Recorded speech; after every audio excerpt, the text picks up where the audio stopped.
of the Inspector General. I am deeply troubled by that, Mr. Speaker. It cannot be right. We were in this country, though I was not a leader and I was a young person in university, Mr. Speaker, when we faced the post-election violence, day by day, General Hussein Mohammed will brief the country and speak to the country and give them an update of what is happening.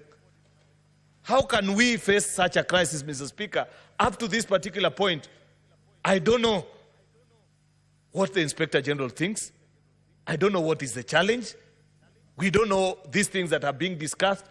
Mr. Speaker, the question at the back of my mind, is this really the right man for this job?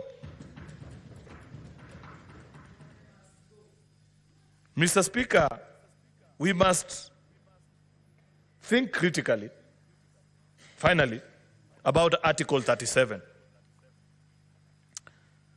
We have had conversations and debates here on this House, whether the demonstrations peaceful or not.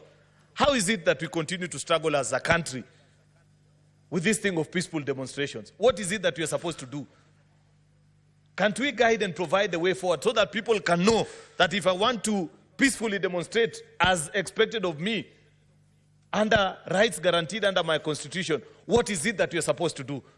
Because a new trend is emerging, and we have seen this, Mr. Speaker, where any time when you organize a demonstration, infiltration and separating between those that are peacefully protesting, Mr. Speaker, and those that want to take advantage of the environment and the climate that has been created is difficult to distinguish.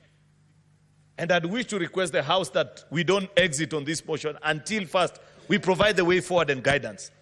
I listened, for example, Mr. Speaker, to one gentleman, one of the organizers of the Occupy Parliament crusade, and he said, according to them, they just wanted to come and sit outside here and listen and make noise as the debate on the finance bill was ongoing.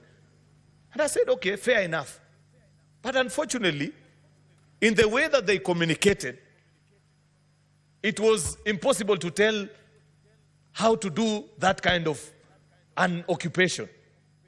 I wish, Mr. Speaker, at that point, that there had been an engagement, either with your office, because you're the person who permits this kind of engagements, so that we know how is it that if today there are 100,000 people who want to come and present a public petition to Parliament, we should be able to facilitate it, so that they know what time they'll come, what they want to do, so that we set the rules and agree, and people know.